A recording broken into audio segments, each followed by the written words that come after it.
नमस्कार, मैं हूं संजय शर्मा। आप देख रहे हैं 4 PM न्यूज नेटवर्क। अभय दुबे जी के साथ रोज शो करता हूं। आज भी मैंने उनसे कहा कि कैसे कैसे लोग हैं। अगर प्रधानमंत्री केरल में गए, उन्होंने एक शर्ट बदली, अमरावती में दूसरे कपड़े बदल दिए, तो इन लोगों को मिर्ची क्यों लगती है। मुझे भी शौक है। देश में दो ही को शौक है कपड़ों का, या तो मुझे या मोदी जी को है। किसी चीज में तो हम दोनों बराबर हैं। अभय दुबे जी ने बड़े शानदार जवाब दिए। मैंने आज अभय दुबे जी के शो में पूछा कि जिस तरह प्रधानमंत्री पहलगाम का जो दर्द है, जो हमारे बेगुनाह मारे गए हैं, उनका दर्द कैसे बाँट रहे हैं। कभी बिहार की रैली में चले जाते हैं बाँटने के लिए, कभी फ़िल्मी अभिनेता अभिनेत्रियों के संग 9 घंटे बिताते हैं, कभी केरल में जाके ऐसे तंज करते हैं, जो नहीं शोभा देता है इस दौर में, इस नाज़ुक दौर में जब विपक्ष आपके साथ खड़ा है, कह रहे हो कि ये मुख्यमंत्री हैं, शशि थरूर हैं, कई लोगों को मिर्ची लग जाएगी। उसके बाद आंध्र प्रदेश पे भी जाते हैं, तो वह मंच पे डिप्टी सीएम के संग खिलखिलाते हैं, मज़ाक करते हैं, जैसे बिहार में नीतीश कुमार के संग खिलखिला रहे थे। दर्द खत्म हो गया पहलगाँव का, कश्मीर से हम निपट लिए, और जो सवाल उठाएगा उसका चैनल प्रतिबंधित कर दिया जाएगा, जैसे 4 PM कर दिया गया, क्योंकि हम यही मूल बात करते थे, यही मूल सवाल उठाते थे जो आपसे बात कर रहा हूँ। मित्र हैं एक मेरे, भारतीय जनता पार्टी में हैं। उन्होंने मुझे कहा कि मुझे तो लगता है कि आप और मोदी जी मिले हुए हो। मोदी जी से मिलके आपने अपना चैनल प्रतिबंधित कराया, क्योंकि इतनी इतनी ब्रांडिंग, इंटरनेशनल ब्रांडिंग आपको किसी जन्म में नहीं मिल सकती थी, जो चैनल बंद करके कराया। मुझे लगता है मोदी जी से आपने कहा होगा और आप दोनों मिले हुए हो। मैंने कहा यार बात तो सही है, हर साल बंद करा दिया करो। हमें सुप्रीम कोर्ट जाना होगा, वहाँ खुलवा लिया करेंगे। आप बंद करते रहो, ब्रांडिंग बन जाएगी। फिर उन्होंने एक बड़ा बढ़िया किस्सा सुनाया। उन्होंने कहा कि अभी चलता हूँ अभय दुबे जी के पास, एक किस्सा बस सुना दूँ आपको, फिर अभय दुबे जी के पास चलता हूँ। आज बहुत बढ़िया-बढ़िया हम लोगों ने पॉलिटिकल बातें की हैं। तो उन्होंने किस्सा ये सुनाया कि हुड्डा साहब के यहाँ एक आदमी आया, कानून का मसला चल रहा था, तो उससे एप्लीकेशन लेके आया, उसने एप्लीकेशन दी, कहा कि साहब ये मेरा मामला अदालत में चल रहा है। हुड्डा साहब ने कहा कि भई देख, हम अदालत में दखल नहीं दे सकते। बोले दखल क्या देना साहब, फ़ोन उठा के जज साहब को फ़ोन कर दो कि अपना आदमी। हुड्डा जी ने थोड़े तेवर बिगाड़े, बोले ये नहीं होता है भाई, जज को फ़ोन नहीं करता है। बोले फिर मुख्यमंत्री काहे के हो आप? थोड़ा-सा उसे 2-3 चीज़ें और बात करी, हुड्डा साहब ने उसकी एप्लीकेशन फाड़ दी। बोले निकल यहाँ से। 5 मिनट बाद कोई दूसरा व्यक्ति आया, उसने एप्लीकेशन दी। हुड्डा साहब ने अपने पीए से कहा कि ये रखो, देख लेना इस काम को। वो आदमी हँसने लगा। हुड्डा जी गुस्से से देखा तो बोला, तू गया कि नहीं अभी तक, तू हँस क्यों रहा है? बोले मैं इसलिए हँस रहा हूँ कि मेरी एप्लीकेशन खुद प्रधानमंत्री ने फाड़ी। इस आदमी की एप्लीकेशन आपका पीए फाड़ेगा बाहर जाके। मैं तो वैल्यूएबल हूँ, मेरी एप्लीकेशन खुद आपने अपने हाथ से फाड़ी। तो उन्हीं मित्र ने कहा कि आपका चैनल खुद प्रधानमंत्री ने बंद किया। बाकी चैनल छोटे-मोटे जिले के डीएम, एसपी, मुख्यमंत्री बंद करते हैं। तो आपकी आपका चैनल जो है सीधे प्रधानमंत्री ने बंद कराया, सरकार ने बंद कराया। मुझे इनकी बातें बड़ी हँसी आई। मैंने कहा क्या यार, कैसे-कैसे किस्से जा रहे हैं। लेकिन आप सबका बहुत प्यार है। 4PM यूपी जिस पे हम बात कर रहे हैं, अभूतपूर्व तरीके से लोग उसको सब्सक्राइब कर रहे हैं। मैंने सोचा नहीं था। जो स्पीड चल रही है, वो स्पीड का मैंने अंदाज़ा नहीं लगाया था। पूरे दुनिया में से लोग संदेशे भेज रहे हैं और आप सब लोग 4PM यूपी को खुद सब्सक्राइब कर रहे हैं, अपने दोस्तों को करा रहे हैं। मैं हृदय से आभार, क्योंकि इस घड़ी में इस सरकार जितना परेशान करना चाहती थी, उससे दुगना हौसला आप लोग अपने इस चैनल को सब्सक्राइब करके भर दे रहे हैं। मुझे हँसी आ रही है कि सरकार ने बुरा करना चाहा और ईश्वर ने और अच्छा कर रहा है हमारे साथ। 2 दिन बाद सुप्रीम कोर्ट में फैसला भी हो जाएगा कि क्या होना है। अभय दुबे जी के पास भी चलता हूँ आपको, आप सोच रहे होंगे मैं अपनी पंचायत करने बैठ गया। अभय दुबे जी से बहुत शानदार बातचीत की है, चलता हूँ पहले, फिर एक बार रिक्वेस्ट कि प्यार बनाए रखिएगा। चलते हैं अभय दुबे जी के पास। 4PM न्यूज़ नेटवर्क में स्वागत है अभय दुबे जी आपका। मैं सुबह जब सो के उठा तो मैंने बड़ा मज़ेदार सीन देखा। जो सुबह 6 बजे हम लोग ये वीडियो लोड करते हैं, उसके बाद मैं तो रेस्ट करने चला जाता हूँ। फिर मैंने देखा 11-12 बजे के आस-पास, जी। तो 5 घंटे के अंदर 2.5 लाख लोगों ने देख लिया था ये वीडियो। तो ओह! मैं चौंका कि मैंने कहा ये कल की बातचीत हमारी, वो भी यूपी के चैनल पे, नेशनल चैनल तो बंद है अभी तक। हुँ, हुँ, हुँ, वो शाम होते-होते रात होते-होते लगभग 5 लाख लोग देख चुके हैं उसको। हुँ। मैंने कहा ये तो यूपी वाला नेशनल से भी तेज़ स्पीड से चल रहा है। खैर वो जो है, लोग उससे सुबह से शाम तक बहुत चिंतित हैं लोग, और मैं पहले उन सबका धन्यवाद अदा करना चाहता हूँ कि जी, जिन्होंने इतनी चिंता व्यक्त करी चैनल की। जल्दी एक खुशखबरी मिल सकती है, सुप्रीम कोर्ट हमें हुँ, खुशखबरी दे सकता है। तो जी, ये सूचना थी अभी तक की। आज की बातचीत शुरू करता हूँ। मुझे बड़ा उन लोगों पे गुस्सा आता है जो प्रधानमंत्री पे बेवजह कटाक्ष कटाक्ष करते हैं। अब कटाक्ष क्या, देखिए, हर आदमी का अपना स्टाइल होता है। प्रधानमंत्री केरल में थे तो एक दूसरे कपड़े पहने हुए थे, कुछ घंटे बाद अमरावती में थे तो कुछ दूसरे कपड़े पहने हुए थे। अब इस पे लोग कटाक्ष कर रहे हैं कि हमारे प्रधानमंत्री को पहलगाम में जो मरे हैं उनकी चिंता नहीं है, पाकिस्तान में हमला करने की चिंता नहीं, कपड़े बदल रहे हैं। अभी बड़ी निजी जिंदगी है, देखिए मैं भी अच्छी शर्ट पहनता हूँ, आपको भी कपड़े का शौक है। अब प्रधानमंत्री को नहीं है टेंशन, मान लो, तो इसको जबरदस्ती टेंशन का कोई इंजेक्शन थोड़ी नहीं लगा दिया जाएगा। अब टेंशन में आदमी कपड़े भी ना बदले। अब प्रधानमंत्री थोड़ा खुश रहते हैं। उन्होंने मंच पे कहा कि देखो आज केरल के मुख्यमंत्री भी हैं यहाँ पे और शशि थरूर भी हैं मंच पे, कई लोगों को मिर्ची लग जाएगी। क्या गजब के प्रधानमंत्री हैं। जब ऐसे मौके पे जब विपक्ष कह रहा है कि हम आपके साथ पूरी तरह से खड़े हैं, राहुल गांधी ने कह दिया हम आपके संग पूरी ताकत के साथ खड़े हैं, सरकार का पूरा समर्थन है कि पहलगाम के आतंकियों को ढूंढ ढूंढ के चुन चुन के निपटाइए। ऐसे में अगर कोई सांसद, लोकल सांसद आ गया, मुख्यमंत्री का प्रोटोकॉल आ गया, आप उस पर कमेंट कर रहे हैं। प्रधानमंत्री ऐसे मौके पे भी ऐसी राजनीति करने से बाज नहीं आ रहे। क्या हो गया, ये उम्र का तगाजा है? मजे ले रहे हैं प्रधानमंत्री, जानू से कपड़े बदल ले रहे हैं बार बार कि चिड़ो जलो और जलाओ, कितना जलना है। मजे ले रहे हैं कि देखो मुख्यमंत्री विपक्ष का बैठा है, सांसद भी कांग्रेस का आ गया, छोड़ो पहलगाम वहलगाम, पहले यहाँ मजे की बातें करो। ये मानसिकता क्या, साइकोलॉजी क्या है? एक अंग्रेजी में एक शब्द है सीजन्ड पॉलिटिशियन, मतलब बहुत ही अनुभवी, पका हुआ, हर मौसम जिसके ऊपर से गुजर चुका हो, ऐसा। तो हमारे प्रधानमंत्री न केवल सीजन्ड पॉलिटिशियन है बल्कि वो सीजन्ड प्रधानमंत्री भी हैं और उससे पहले वो सीजन्ड मुख्यमंत्री भी रह चुके हैं। तो सत्ता में रहने का उनको बहुत अनुभव है। सत्ता में रहने का उनको देश के किसी भी राजनेता से ज्यादा का अनुभव है। 12 वर्ष तक वो गुजरात में सत्ता में रहे हैं और 11वीं साल उनकी प्रधानमंत्री के तौर पर सत्ता में रही। 33 साल उनको सत्ता में हो गए हैं। आप इससे अंदाज लगाइए, लगातार एक व्यक्ति 33 वर्ष से सत्ता में है। तो एक ऐसा व्यक्ति जो 33 साल से सत्ता में है और अभी निकट में कोई संभावना नहीं दिख रही है उसकी सत्ता उसके हाथ से छीने जाने की, तो उसको ये एक तरह का मुगालता हो जाना बहुत स्वाभाविक है कि मैं सुरक्षित हूं, अभी ऐसा कोई बना नहीं है जो कि मेरे हाथ से सत्ता छीन सके। ये इसलिए तो उनका जो आचरण है उसको इस संदर्भ में भी देखा जाना चाहिए। पहली बात तो ये है कि जो लगातार सत्ता में बने रहने से एक जो मानस बन जाता है, उस मानस में परिस्थिति का जो नाजुकपन है उसका तिरस्कार भी कर सकता है वो, और यहाँ पर प्रधानमंत्री वो तिरस्कार करते हुए दिखाई पड़ रहे हैं। जहां तक कपड़े बदलने की बात है, वो हमारे प्रधानमंत्री हैं और भारतवर्ष की नुमाइंदगी करते हैं। वो बार बार कपड़े बदलें, अच्छे से अच्छे कपड़े बदलें। और उन्होंने तो एक बहुत विख्यात सूट भी पहना था जिसके लिए राहुल गांधी ने उन्हें सूट वूट की सरकार का खिताब दिया था, जिससे वो काफी विचलित हो गए थे। असली बात क्या है कि जो मुद्दे इस वक्त लोक जीवन में, सार्वजनिक जीवन में जिनके ऊपर विमर्श हो रहा है, चर्चा हो रही है, उसका जवाब उनकी तरफ से नहीं आ रहा।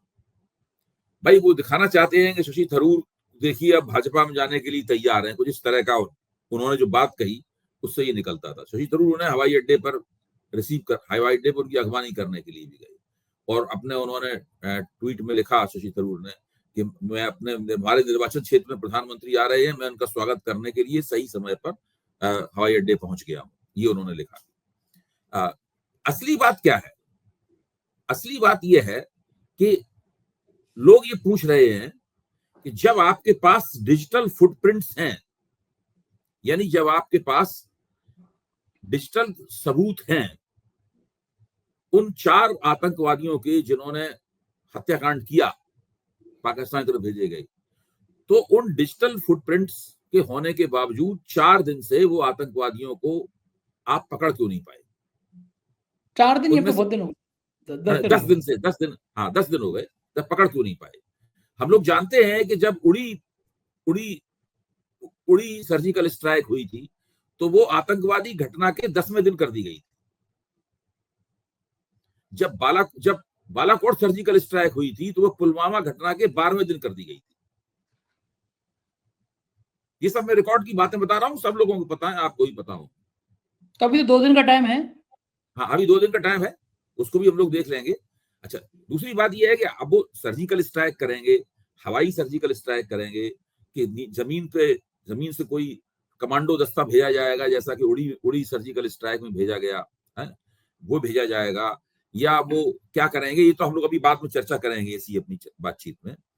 लेकिन सबसे बड़ा सवाल तो ये है कि वो चार आतंकवादी कहाँ हैं, वो चार हत्यारे कहाँ हैं, जिनके बारे में एनआईए ने, नेशनल इन्वेस्टिगेटिव एजेंसी ने दावा किया है और खबर लीक की है मीडिया को, मीडिया में छपा है कि उनके डिजिटल फुटप्रिंट्स मिल गए हैं।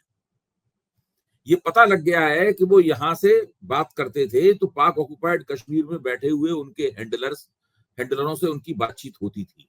ये सब बातें पता लग गई हैं। अखबारों ने अपने मन से तो नहीं छापी, टीवी ने अपने मन से तो नहीं दिखाया, ये तो सरकार नहीं बताएंगे बातें पूरी। सरकार चाहती है कि जनता को जानकारी मिले, तो अब क्या दिखाया जाता है कि वो खास तरह के वाहनों पर सवार होकर एनआईए के लोग जा रहे हैं मौके पर, वो मौके पर पूरे सीन को रिक्रिएट किया जा रहा है। ये सारी चीजें तो टीवी पे दिखाई जा रही है ना, मतलब ये तो पूरा बाकायदा एक तरह का आंखों देखा हॉल, एनआईए के पूरी जांच पड़ताल का, पूरे इन्वेस्टिगेशन का एक तरह से रनिंग कमेंट्री चल रही है टीवी के ऊपर, और सारे एंकरनियां उस रनिंग कमेंट्री में लगे हुए हैं, और साथ में एक रिपोर्टर भी खड़ा होता है, स्क्रीन को बांट दिया जाता है, एक रिपोर्टर भी खड़ा होता है जो बिल्कुल इस अंदाज में बात करता है जैसे कि सब कुछ उसके सामने घटित हो रहा हो। तो ऐसी स्थिति में अब लोग दरअसल ये जानना, मैंने आज एक कार्यक्रम में जिसमें 3 देश के प्रमुख सुरक्षा विशेषज्ञ थे और 3 बड़े राजनयिक थे, उस कार्यक्रम में लगातार इस बात को लेकर चर्चा हो रही थी कि भाई वो 10 लोग, वो चार लोग पकड़े क्यों नहीं जा रहे, वो कब पकड़े जाएंगे। भाई ये प्रधानमंत्री ने सेना अध्यक्षों को बुलाया, प्रधानमंत्री ने उनसे कहा कि आपको खुली छूट है, आप समय, स्थान और तरीका तय कीजिए, ये कहा ना प्रधानमंत्री ने उनसे। लेकिन जो फौजें हैं उनका काम इन 4 आतंकवादियों को पकड़ना तो नहीं है ना, उनका काम तो नेशनल इन्वेस्टिगेटिव एजेंसी, सुरक्षा बलों को, पुलिस को, इनका काम है ना। ये सर्जिकल स्ट्राइक होगी, हमला होगा, क्या होगा, फुल स्केल वार होगा कि लिमिटेड वार होगा, क्या होगा, ये तो सब बाद में तय होगा, हो रहा होगा तय होगा। हमारी फौजें बैठ के उनकी रणनीतिकार सब ये तय कर रहे होंगे, हम उन पे छोड़ते हैं, हमारा काम उस पर टीका टिप्पणी करना नहीं है। तो ये वो कहाँ है, ये एक बहुत बड़ा सवाल है। प्रधानमंत्री को जो जगह जगह कार्यक्रम करते हुए घूम रहे हैं, बिहार में रैली कर रहे हैं, उसके बाद में वेव में 9 घंटे फिल्म स्टारों के साथ में गुजार रहे हैं, फिर शशि थरूर के निर्वाचन क्षेत्र में जाकर उद्घाटन कर रहे हैं, उसके बाद अमरावती में, ये सब जो कर रहे हैं वो ठीक है। इसका मतलब उन्हें एक जगह बैठ जाना नहीं है, बल्कि सारे देश में घूमते रहना है। लेकिन साथ में जो टीवी पर रनिंग कमेंट्री चल रही है इन्वेस्टिगेशन की, उससे लोगों के दिमाग में ये सवाल पैदा हुआ है कि उन 4 लोगों को अभी तक पकड़ा क्यों नहीं गया है, और उन 4 लोगों को कब पकड़ा जाएगा। भाई या तो वो लोग हिंदुस्तान की सीमा छोड़कर वापस पाकिस्तान में, पाक ऑक्युपाइड कश्मीर में चले गए हैं और पाकिस्तान में चले गए, या तो ये बात है। अगर ऐसी बात है तो और भी ताज्जुब की बात है, वो आए,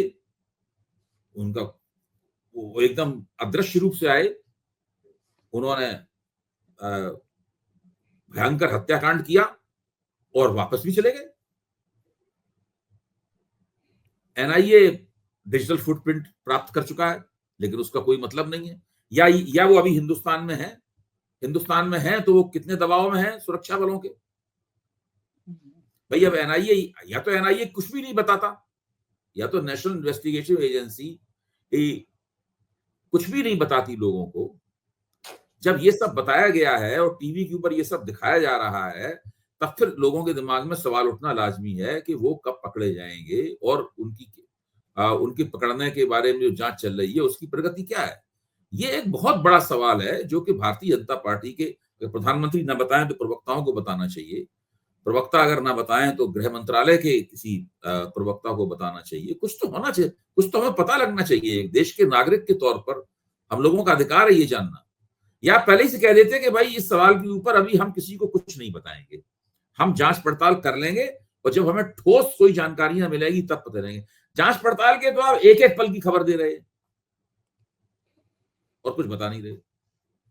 अच्छा, मुझे एक बात समझ में नहीं आती अभय जी कि भारत को पाकिस्तान पे आक्रमण करना होगा, सपोज उदाहरण बता रहा हूँ आपको, तो वो ऐसा तो करेगा नहीं, प्रेस कॉन्फ्रेंस बुलाए और कहे कि सुधीर चौधरी जी अनुमति दे दो, मैं पाकिस्तान पे हमला करने जा रहा हूँ। अंजना कश्यप जी, रूपकल लियाकत जी, टाटा बाय बाय, पाकिस्तान पे हमला करने जा रहे हैं। ये कार्रवाई तो बड़ी गुपचुप होती है। अचानक सर्जिकल स्ट्राइक 2 दिन पहले बता देते, सर्जिकल स्ट्राइक ही नहीं होती। हमले कभी ऐसे तो किए नहीं जाते कि ऐलान हो जाए कि भैया मैंने बुलाया और मैंने कह दिया कि एयरफोर्स तुम्हें छूट है, जाओ और जब टाइम तय कर लो। और ये जब मैंने कहा, ये बातें मैंने मीडिया को भी बता दी, जिससे पाकिस्तान को पता चले कि हमारे प्राइम मिनिस्टर ने एयरफोर्स से कह दिया है कि जाओ और हमला कर दो। ये बातें तो बड़ी कॉन्फिडेंशियल होती हैं, बड़ी गुप्त होती हैं। मीटिंग हुई, मीटिंग में कौन मौजूद है ये भी पता नहीं बताया जाता है कि कहाँ मीटिंग हुई, किस लिए मीटिंग हुई, सब चीज। लेकिन अपने यहाँ गजब सीन चल रहा है, बाकायदा वीडियो जारी होता है, प्रधानमंत्री बड़े गंभीर मुद्रा में बैठे होते हैं। मैं तो बिल्कुल एक लाइन में कहूँ, मैं फिदा हूँ, शाहरुख खान क्या एक्टिंग करता होगा जो अपने प्राइम मिनिस्टर करती है, क्या आमिर खान के कपड़े इतने अच्छे मुझे अपने प्रधानमंत्री के, कुछ चीजें मुझे लाजवाब हैं। तो वो शाहरुख खान वाले स्टाइल में बड़े गंभीर होकर बैठे होते हैं। फिर वायुसेना अध्यक्ष कुछ लिख रहे होते हैं, फिर वो भक्त जिनके दिमाग में गोबर भरा हो कह रहे हैं, देख रहे हो प्रधानमंत्री निर्देश दे रहे हैं और वायुसेना अध्यक्ष लिख रहे हैं, तय हो रहा है कि कहाँ पे मिसाइल कितनी तेजी से जानी है। और ये सारी बातें देश की गोदी मीडिया चैनल के एंकर अपने मेन टाइम में, प्राइम टाइम में कह रहे हैं कि प्रधानमंत्री ने कह दिया कि सेना से कि तुम तय करो, दिन भी तुम्हारा, हम समय भी तुम्हारा, तुम्हारे। तो क्या ये बातें पाकिस्तान को बता रहे हैं कि हमारे प्रधानमंत्री ने कह दिया? इन बातों को सार्वजनिक करने की जरूरत क्या है? क्यों बता रहे हो कि तुमने बंद कमरे में बैठ के सेना प्रमुख से क्या कहा? केवल एक और नौटंकी, और ये देश 15 लाख रुपए खाते में आ जाएंगे, सबको छत मिल जाएगी, 2 करोड़ नौकरी मिलेगी से लेकर जुमला यहां तक आ गया कि कह दिया गया प्रमुखों से, अरे बड़ी अच्छी बात है, करो, आतंकियों को पकड़ने के लिए पाकिस्तान में घुस के तुम्हें जो करना है करो। उन आतंकियों को, उनके आकाओं को वो सबक मिलना चाहिए, उनको समझ में आना चाहिए कि हिंदुस्तान की तरफ आंख उठाने का मतलब क्या है। लेकिन ये जो नाटकी हो रही है, फोटो वीडियो जारी हो रहे हैं, ये सब क्या है, क्यों हो रहे हैं? देखिए, मैं सुरक्षा, आपने जो बात उठाई है वो जायज है, लेकिन मैं सुरक्षा विशेषज्ञ नहीं हूं। लेकिन मैं मेजर जनरल विशंबर दयाल, जो कि देश के बड़े सुरक्षा विशेषज्ञ हैं, उनकी एक टिप्पणी यहाँ पर उल्लेख करना चाहूंगा। और वो टिप्पणी ये है, जब उनसे कहा गया कि भाई प्रधानमंत्री ने सुरक्षा सेनाओं को ये कह दिया है कि तुम्हें पूरी छूट है, तुम अपनी तरफ से स्थान, समय और तरीका तय करो। तो मेजर जनरल विशंबर दयाल का कहना था कि नहीं, इस तरीके की खुली छूट नहीं दी जाती है। आप समझ रहे हैं ना, इस तरह की खुली छूट नहीं दी जाती है। जो पॉलिटिकल लीडरशिप है, जो राजनीतिक नेतृत्व है, वो सेनाओं को बताता है कि उनकी सीमाएं क्या हैं। ऐसा नहीं है कि ऐसी खुली छूट दे दी गई है कि सेनाएं जो है वो हमला कर दें और पाक ऑक्युपाइड कश्मीर क्रॉस करती हुई, लाहौर पार करती हुई, कराची लाहौर को सब रौंदती हुई इस्लामाबाद पहुंच जाएं। मतलब ये छूट नहीं दी गई है और पाकिस्तान हिंदुस्तान में मिला लें, मतलब ये सब छूट नहीं है। तो ये छूट क्या है अपने आप में? मैं इन प्रश्नों के ऊपर विचार करना चाहता हूं, ये छूट क्या है? जैसे जब अटल बिहारी वाजपेयी ने, जब कारगिल पे पाकिस्तान ने गुप्त हमला किया, तो अटल बिहारी वाजपेयी ने, ये भी मेजर जनरल विशंबर दयाल ने मुझे बताया था, अटल बिहारी वाजपेयी ने सेनाओं से ये कहा कि आपको एलओसी क्रॉस नहीं करनी है, लाइन ऑफ कंट्रोल आपको पार नहीं करना है, आपको केवल कारगिल जो ले लिया है पाकिस्तान ने खुफिया हमला करके, उसको वापस लेने के लिए युद्ध करना है। इसी तरीके से जब बालाकोट स्ट्राइक की गई थी, तब पॉलिटिकल लीडरशिप, इसमें मोदी जी की भी पॉलिटिकल लीडरशिप थी, सेनाओं को बताया था कि आप एलओसी पार कर सकते हैं, हवाई, मतलब जो एयर स्पेस है पाकिस्तान का, उसका उल्लंघन, अतिक्रमण, उसका उल्लंघन आप कर सकते हैं। तो अब सवाल यह है कि इस वक्त जो है किस प्रकार की छूट दी गई है, इस छूट की सीमाएं क्या हैं, इस छूट के डिटेल्स क्या हैं? जब ये बात कही जाती है कि प्रधानमंत्री ने छूट दे दी है, तो जानकार लोगों के दिमाग में, हमारे और आपके ऐसे लोगों के दिमाग में या सामान्य दर्शकों के दिमाग में ये सवाल उठता है कि ये सब क्या है। इस यहीं पे बात उठती है कि ये चीजें दरअसल एक तरह की फोटो अपॉर्चुनिटी है, ताकि लोगों के पास ये संदेश जा सके कि हम लोग काफी कुछ कर रहे हैं, सरकार काफी कुछ कर रही है, हाथ पे हाथ रख के नहीं बैठी, हाथ पे हाथ रख के नहीं बैठी हुई है। तो ये एक पूरी तरीके से एक तरह की राजनीति चल रही है, जो बैठकों के जरिए, घोषणाओं के जरिए और एनआईए का जो रनिंग कमेंट्री है उनके इन्वेस्टिगेशन की, उसके जरिए ये राजनीति जो है, राजनीतिक नजारा बनाया जा रहा है। ये राजनीतिक नजारे के एपिसोड्स हैं। एनआईए की जांच चल रही है, उसका एक एपिसोड है। दूसरा एपिसोड ये है कि सेना अध्यक्षों के साथ में प्रधानमंत्री की बैठक हो रही है। तो ये सब चीजें इस तरीके से अपना काम कर रही हैं। अच्छा, ये वो जो आज प्रधानमंत्री का ये सब बातें थी कि सबको मिर्ची लग गई होगी कि एक एमपी हैं, केरल के मुख्यमंत्री हैं, ये तो अब आप क्या चाहते हो कि अब आप जाओ किसी राज्य में, वहां का मुख्यमंत्री आपको रिसीव करना ना आए? ये तो प्रोटोकॉल है। चाहे विपक्ष का मुख्यमंत्री होगा तब भी आप आएगा। आप वहां मंच पे बैठेगा तो आपको मिर्ची लग रही होगी कि ममता बनर्जी मेरे मंच पे क्यों बैठी हुई है? नहीं, मुख्य तौर पर मेरे ख्याल से ये बात जो कही गई है, इस बात में शशि थरूर का वहां पर मौजूद रहना, और शशि थरूर जिस तरह उनकी अगवानी करने के लिए गए, फिर मंच पे भी बैठे, प्रधानमंत्री ने केवल शशि थरूर से ही हाथ मिलाया और सब लोगों से नमस्ते की उन्होंने मंच पर उन्होंने। तो वो ये जो चर्चा चल रही है कि शशि थरूर जो है वो कांग्रेस छोड़ना चाहते हैं, ये सब बातें जो हैं, इन्हीं बातों में उन्होंने, प्रधानमंत्री ने एक स्पिन दिया है। मुझे ऐसा लगता है कि यहाँ पे उन्होंने वो स्पिन दिया है। लेकिन अगर हालांकि मुख्यमंत्री इस वक्त देश में जो मूड है, इस वक्त देश जिस सोच विचार से गुजर रहा है, उसमें इस प्रकार की राजनीति का कोई मतलब नहीं है। इसकी राजनीति से अगर प्रधानमंत्री परहेज करते तो वो बेहतर था। देखिए, उन्हें बिहार में नहीं जाना चाहिए था रैली में, उन्हें वेव वाले कार्यक्रम में नहीं जाना चाहिए था। जाते थोड़ी बहुत देर के लिए जाते तो अपना एक रिकॉर्डेड संदेश भेज देते वहां पर, जो स्क्रीन पे सुना दिया जाता। फिल्म स्टार तो उसको देख के भी ताली बजाते रहते। वहां कौन फिल्म स्टार खड़े होकर कहता कि हमको प्रधानमंत्री नरेंद्र मोदी साक्षात सशरीर मंच पे चाहिए? वो अपना रिकॉर्डेड संदेश भेज देते 10 मिनट का। इसी तरीके से उन्हें ये केरल में जाके ये सब बातें नहीं करनी चाहिए थी। हाँ, बिल्कुल सही कह रहे हैं कि किस अभिनेता के अंदर हिम्मत है। अनुपम खेर जैसे तो कहते अरे महाराज आपकी आवाज सुन ली, बिल्कुल ऐसा लग रहा है कि भगवान विष्णु की अवतार आ गई। उनके सांसद परेश रावल, वो तो मूत्र पी के ठीक हो गए। वो तो कह रहे हैं, बल्कि उनको ये मेरे ख्याल से बीजेपी की मुख्य धारा के सांसद हैं, इतने इंपॉर्टेंट सांसद हैं, बाकी सांसदों को भी ट्रायल कराना चाहिए कि भाई गौमूत्र के अलावा स्वयं का मूत्र भी काम करता है। मोरारजी देसाई को लेकर चर्चा चलती रहती थी। कुछ आप नमूने देख रहे हैं, एक वो डिग्री दुबे हैं, एक पाकिस्तान के एक फर्जी किसी आदमी का फोटो लगा के ट्वीट कर दे रहे हैं बिजनेसमैन का कि ये तो वो सांसद है। मतलब ट्वीट करेंगे, उनको हिंदी भी नहीं आए, उनको अंग्रेजी भी नहीं आए। ये सब अब नेताजी हैं, ये कह रहे हैं मूत्र पी के मैं ठीक हो गया। भारतीय जनता पार्टी के ये सारे नमूने किस दिशा में चल रहे हैं, इनको हो क्या गया है, ये कौन सी चाबी भरी जा रही है आजकल इनको? कुछ मानसिक विचलन है क्या? आप संजय जी इस प्रकार के सवाल पूछते हैं तो मैं उनके जवाब में मुझे अतिरिक्त रूप से सोचना पड़ता है कि मैं इनकी इस तरह की कैसे व्याख्या करूं।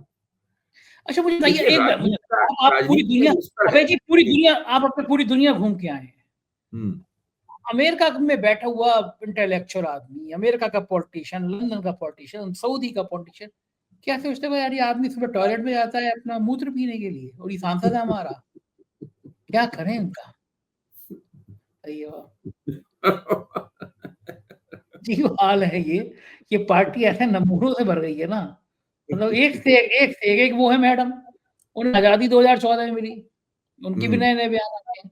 मैं लिस्ट देख रहा था कि कितने नमूने हैं इस पार्टी में, वो भी पहले प्रधानमंत्री सुभाष चंद्र बोस, पहले प्रधानमंत्री, और ये वो हैं जो लोग देश का कानून बनाएंगे, हमारे आपके भाग विधाता है, देश के सबसे बड़े लोकतंत्र के मंदिर संसद में बैठेंगे। कुछ दिनों बाद पाठ हो जाना चाहिए कि जो आजकल नहीं बोल रही, आजकल तो उनको बहुत ज्यादा दिमाग में उच्च विचार आ रहे होंगे।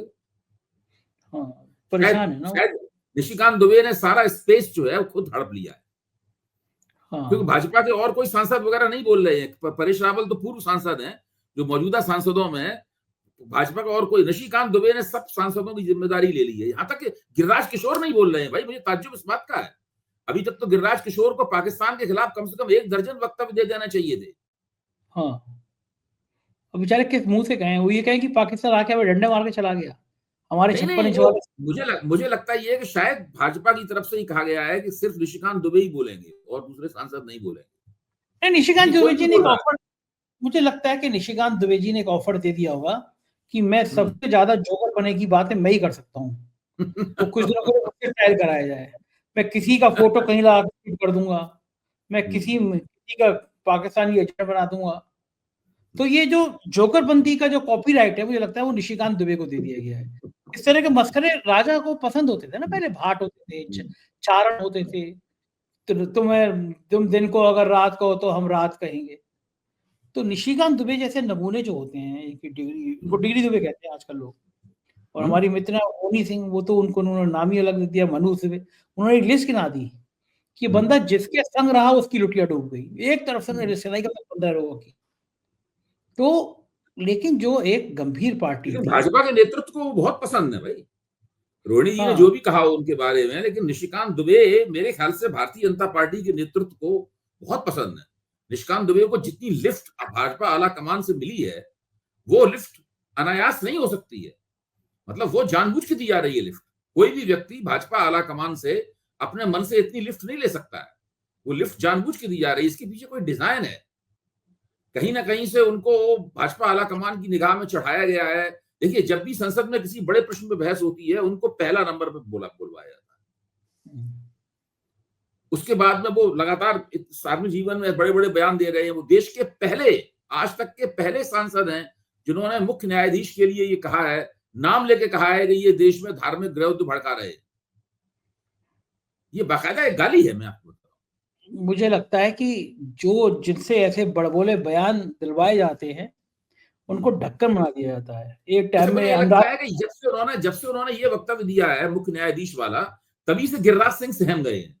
ये गिरिराज सिंह, मतलब गिरिराज सिंह को लग रहा होगा कि अब हम इसके आगे नहीं जा सकते। इससे आगे हम अब क्या क्या चले करें? जाएंगे। हाँ। हाँ, दोनों ठीक कर और लिया। मुझे तो लगता है हमारे आदरणीय उपराष्ट्रपति जी भी कुछ थोड़े सहम गए हैं इसके बाद से। क्योंकि हाँ जो हाँ, वो निशिकांत दुबे ने कह दी, देखिए जो निशिकांत दुबे ने कह दिया है, वो ना उसके परे जाना बहुत मुश्किल बात है। ना भूतो ना इसलिए वो भी भविष्यति। थोड़ा चुप है, और गिरिराज सिंह के मुंह से आवाज नहीं निकल रही। गिरिराज सिंह ताज्जुब में होंगे, ये क्या हुआ, मेरे दिमाग में क्यों नहीं आई बात ये कहने की। तो आ क्या गया वो है। सोच रहे हो, क्या वो सोच रहे हो क्या मुझ में इतनी हिम्मत है कि मैं तो कानून उसकी गोपनीयता की उसकी शपथ लिए बैठा केंद्रीय मंत्री हूँ। क्या मुझ में इतनी हिम्मत है ये बात कहने की? अकेले में सोचते नहीं, होंगे तो इस आदमी ने तो, ये आदमी तो वहां पहुंच गया है, ये मंगल ग्रह पे पहुंच गया है, मैं अभी पृथ्वी पे ही हूँ। बिल्कुल सही बात। मुझे लगता है कि मैं बैठे बैठे सोच रहा था कि जितने नेता हैं जो बड़बोले हैं, जिनसे बड़बोले बयान दिलाए जाते हैं, बाद में बर्फ पे लगा दिए जाते हैं। आपको याद होगा अनुराग ठाकुर को, देश के गद्दारों को गोली मारो सालों को। आजकल कहाँ, कुछ नहीं है, एकदम हाशिए टाइप के बेचारे, कितनी बयान देते रहे। कंगना रनौत हाशिए पे हैं। निशिकांत दुबे, तमन्ना पलती जा रही है, उनको लगता है कि मोदी जी ने मुझे लिफ्ट दे दी है। कई जगह उनके मित्र बताते रहते हैं कि अब वह कैबिनेट मिनिस्ट्री का विस्तार हुआ, मंत्रिमंडल का विस्तार हुआ, कैबिनेट मिनिस्टर है निशिकांत।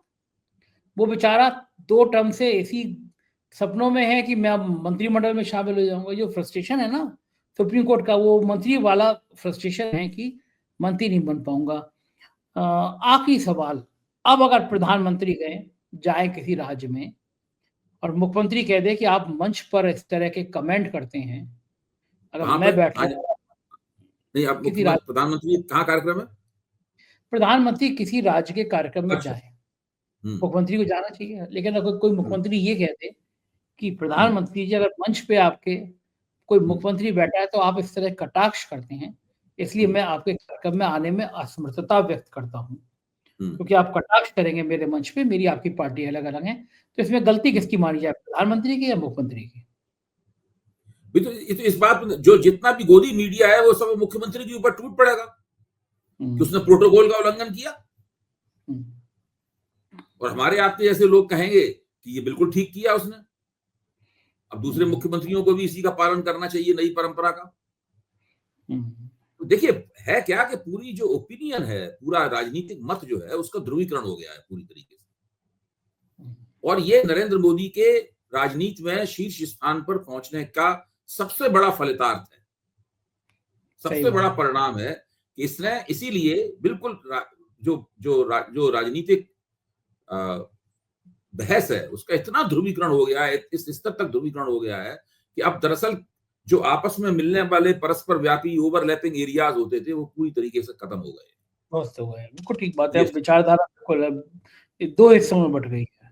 बहुत बहुत शुक्रिया अभय जी, आपने इतना समय दिया, धन्यवाद आपका। ये जो अभय द्विवेदी जी, शानदार बातचीत हुई और परेश रावल जी पूर्व सांसद जी के बारे में सुन के आपको भी हंसी आई होगी। आज अभय द्विवेदी जी बहुत हंस रहे थे। जरूर बताइएगा, प्यार भरा एक कमेंट करिएगा कैसी लगी बातचीत। अगर आपको लगता है कि चैनल गलत तरीके से बंद किया गया तो ट्विटर पे, फेसबुक पे, आप जहां कहीं भी हो वहां पर हमको जरूर टैग करके लिखिए कि आप 4 PM के साथ हैं। ये जो आप देख रहे हैं जो चैनल पे फ्लैश हो रहा है, ये मेरे यूट्यूब चैनल का अकाउंट, ट्विटर अकाउंट है। और ये दूसरा आप देख रहे हैं ये मेरा व्यक्तिगत ट्विटर अकाउंट है। इसके अलावा तीसरा देख रहे हैं ये फेसबुक अकाउंट है। मैं चाहता हूं कि आप इन सबको सब्सक्राइब करें, अपने प्यार भरे कमेंट यहाँ करें, जिससे हमारे अंदर नई ऊर्जा मिलती रहे। शुक्रिया, थैंक यू।